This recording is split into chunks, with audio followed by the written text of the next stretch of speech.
네, 시청자 여러분 안녕하십니까. 주상전화 주식상담 전화 목요일에 인사드립니다. 아나운서 권자연입니다. 하루 오르고 하루 내리는 시장 계속해서 이어지고 있습니다. 오늘 오전장에 SK하이닉스 어닝 서프라이즈 발표하기도 했었는데 시장이 호재보다는 악재를 더욱더 민감하게 받아들이고 있는 것 같습니다. 오늘 시장 하락으로 마감했습니다. 그만큼 종목 고민이 있으신 분들 정말 많으실 것 같은데요. 저희와 함께 고민 2시간 동안 나눠보시면 좋을 것 같아요. 특히나 이런 종목 가지고 계신 분들 저희한테 지금 바로 연락 주시면 됩니다. 어제 저희가 시간의 특징주 코너에서 LG이노텍의 실적 전해드렸었는데 오늘 생각보다 더 많이 빠졌습니다. 아이폰 관련주들도 동반해서 급락세 나왔는데요. 관련주 갖고 계신 분들은 저희한테 지금 바로 연락 주시면 실시간 우선 상담 도와드리도록 하겠고요. 오늘 크래프톤 같은 경우에는 급등세 이어갔지만 다른 게임 종목들은 일제히 약세 움직임 보여줬습니다. 게임주 고민되시는 분들도 많으실 것 같은데요. 저희한테 지금 바로 연락 주시면 실시간 우선 상담 도와드리도록 하겠습니다. 오늘도 여러분들의 많은 참여 부탁드리도록 하겠습니다. 자, 그럼 오늘도 세 가지 이슈 점검해보면서 내일 시장 든든하게 대비해보도록 할게요. 오늘 세 가지 이슈, 자동차, 드론, ESS 이렇게 가지고 왔습니다. 테슬라 긍정적인 실적 발표하면서 오늘 시간의 거래에서도 급등하는 모습 보여줬는데요. 특히나 ESS 쪽 주목하고 있습니다. 2028년까지 테슬라의 매출 기여도가 25% 예측된다라는 소식도 나왔는데요. 오늘 국내 증시 ESS 관련주들도 급등했습니다. 서진 시스템이 5% 넘게 상승했고요. 한중 NCS 어제에 이어서 오늘도 상승 달력 이어갔습니다. 반면에 2차 전지 관련주들은 생각보다는 좀 저조했습니다. LG 에너지 솔루션이 오늘 강세 움직임 보여줬고요.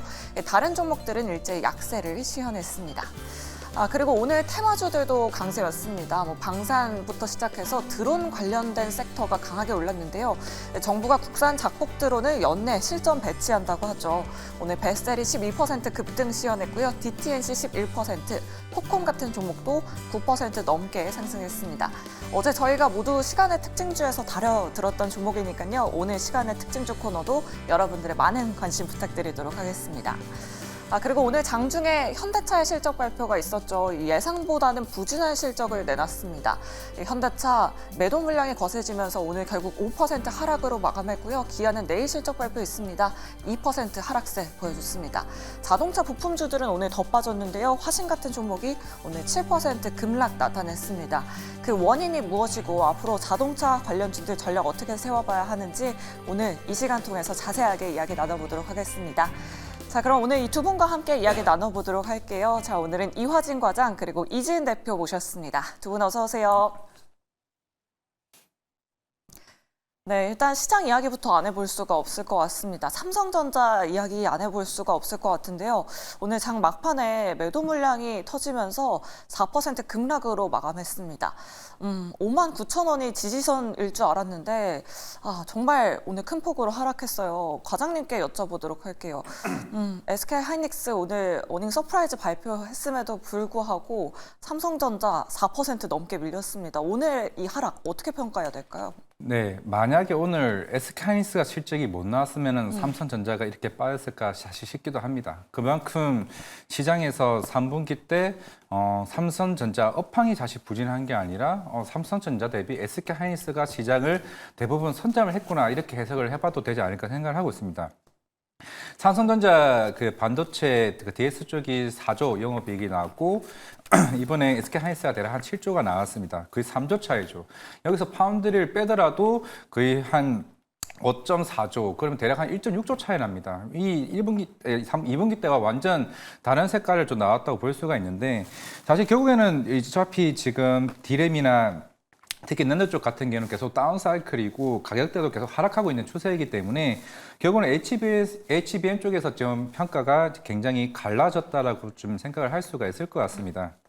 전체 디램 매출에서 한 30%가 이번 3분기 때 보여졌었고 이번 콘콜에서는 내년 이번 4분기 때는 40%까지 증가하겠다고 얘기를 해왔습니다. 그러면서 이제 내년 HBM4까지 그에 대한 로드맵을 보여줬었는데 죄송합니다. 일단 삼성전자는 지금 이 상황에서는 아직 8단 반도체도 들어가지 못한 상황이기 때문에 결국에는 4분기에 대한 기대감도 결국에는 없겠구나. 그러면 여기서 디램 매출 40%까지 이제 SK 하이닉스가 올라간다고 했을 때 당연히 삼성전자는 오늘 그런 측면에서 외국인 매도가 더 강하게 나왔다고 볼 수 있습니다. 오늘 실제적으로 그 6,400억이 나갔습니다. 실제로 어제 500억, 그 전날에는 2,800억 정도밖에 안 나왔는데 오늘 이렇게 강하게 나왔다는 거는 결국 삼성전자에 대한 내년 밸류가 더 훨씬 더 깎여갈 수 있는 흐름이라 좀 생각을 할 수 있는 것 같습니다.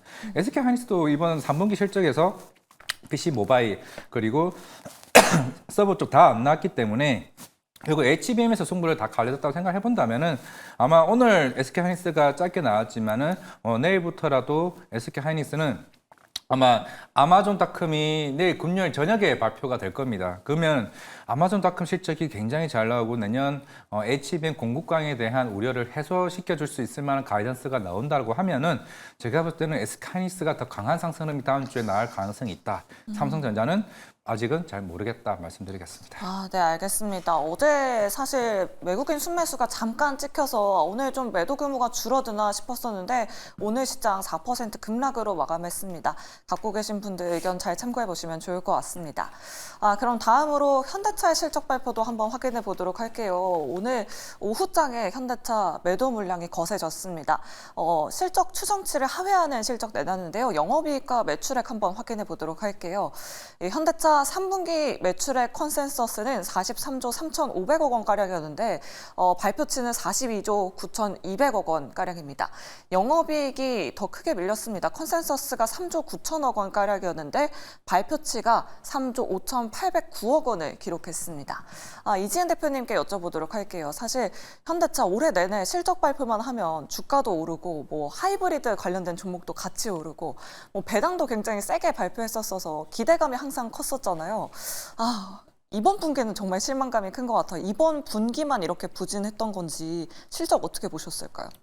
네, 일단 영업이익 관련돼서 이제 컨센을 좀 하회하는 그런 모습을 보여줬는데 북미 산타페 등에 대한 그런 선제적인 보직 연장 조치로 인해서 약 3,200억 정도의 충당 부채가 발생을 했습니다. 이거를 제외하면 컨센에 좀 부합하는 내용이 나와줬는데요. 일단 관련해서 지금 테슬라 그리고 GM, 특히 GM 같은 경우에 전기차 판매량이 조금씩 좀 반등하는 기미가 나오고 있고 테슬라 이번에 실적이 또 잘 나왔습니다. 그러다 보니까 상대적으로 완성차 기업들 전체적으로 업황에 대한 눌림, 캐즘 현상에서 이제는 현대차가 가장 돋보일 것이다라는 의견이 있었지만 다른 기업들이 오히려 다시 한번 반등세가 나오면서 물론 하이브리드 쪽으로의 훌륭한 판매는 있기는 했지만 그와 관련돼서 좀 경쟁력적인 부분이나 이런 것들이 시장에서의 투심이 좀 약해지지 않았나라는 생각이 들고요. 다만 이제 조지아 공장이 본격적으로 가동이 되면 생산량이라든지 이런 것들이 늘어날 수밖에 없는 구조이고 또 고부가 가치 차량에 대한 판매는 여전히 견조한 흐름을 보여줬습니다.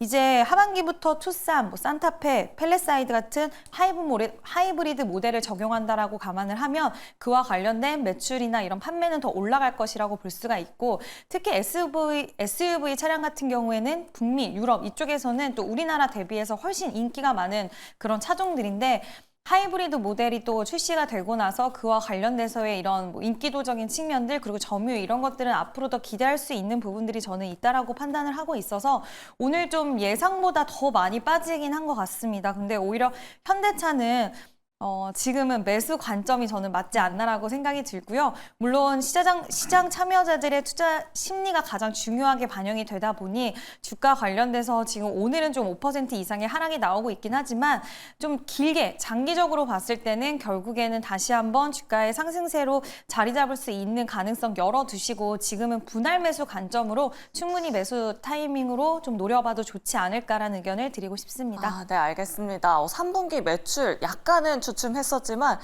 성장세에는 문제가 없다. 오히려 매수 기회로 삼아봐도 좋을 것 같다라는 의견 잘 참고해 보시면 좋을 것 같습니다.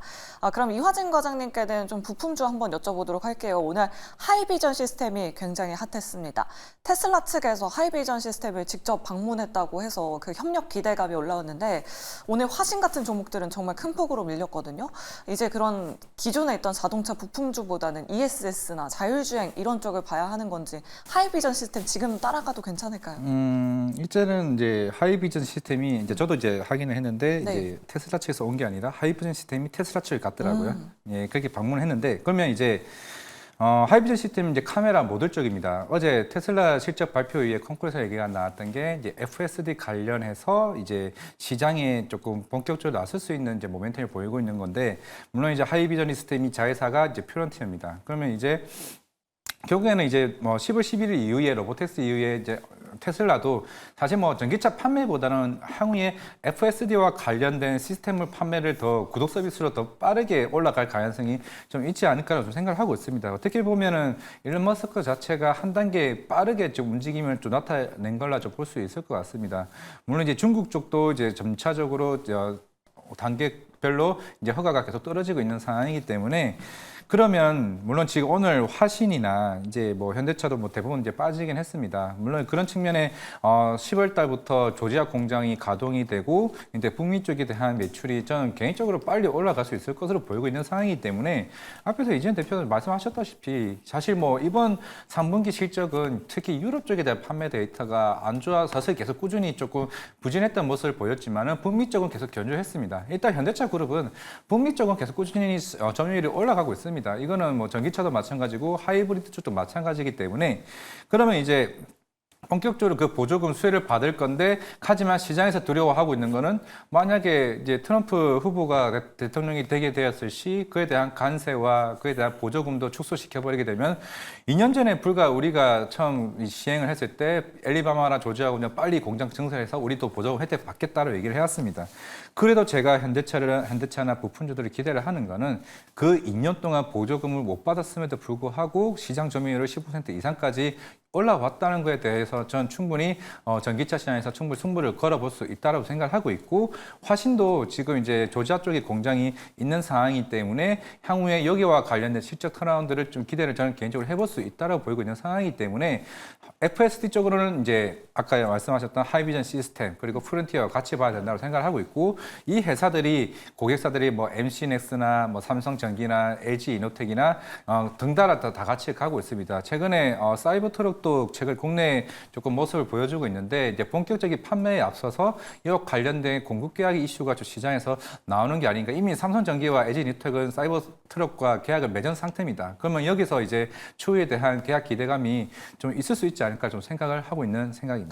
네, 알겠습니다. 뭐 여러 가지 종목들 모두 다 접근 유효하다. 오히려 화신이나 현대차 같은 종목은 오히려 하락을 매수의 기회로 삼아봐도 좋을 것 같다라는 두 분의 의견 잘 들어봤습니다. 자, 그럼 다음 이슈로 한번 넘어가 보도록 할게요. 어제 저희가 시간의 특징주 코너에서 다뤄봤었던 이슈인데요. 바로 드론 관련주입니다. 오늘 벳셀이 두 자릿수대 급등 이어갔고요. DTNC, 코콘 같은 종목들이 강세 움직임 보여줬는데요. 정부가 국산 작폭 드론을 연내 실전 배치하겠다라고 발표했죠. 이지은 대표님께 여쭤보도록 할게요. 사실 그동안 방산주 갈 때 막 따라가진 못했었는데, 이제 정말 방산주랑 같이 엮어서 봐도 되는 건지, 이 시세의 연속성은 어떻게 보실까요? 사실 시세 연속성에 대해서 좀 판단을 해보면 저는 지금은 오늘 대체적으로 관련된 종목들, 그동안 대장격으로 움직였던 종목들이 거의 다 음봉 마감하면서 이제 윗골이 달린 종목들이 좀 많이 있었습니다. 이 종목군들 안에서 이제 테마로 형성이 되었기 때문에 순환매가 좀 이어지고 있고, 그리고 국내에서의 이제 드론 관련돼서 이제 모멘텀이 발생을 했고, 또 워낙 지정학적 리스크 이야기가 계속 나오다 보는 상황이다 보니 이런 것들이 좀 맞물려서 그 시너지 효과로 이어지고 있다라고 보시면 될 것 같은데요. 지금 안티드론 시장 같은 경우에는 지금 연평균 한 38% 정도 성장을 하면서 지금 2030년도에는 한 33조 시장 규모가 형성이 된다라고 평가를 받고 있는데, 과연 우리나라 기업들 중에서 이제 얼만큼 이와 관련돼서 실질적으로 수혜를 받고 실적이 찍혀 있는 기업이 어디가 있을까라고 했을 땐 아직까지는 딱 이렇다 할 기업이다라고 말하기에는 좀 애매하지 않나라고 생각이 들고, 그 이유를 좀 역으로 바꿔서 생각을 해보면 결국 지금은 테마성으로 이슈 관련돼서 굉장히 변동성을 크게 수반하면서 움직이고 있다라고 생각을 하시면 될 것 같은데요.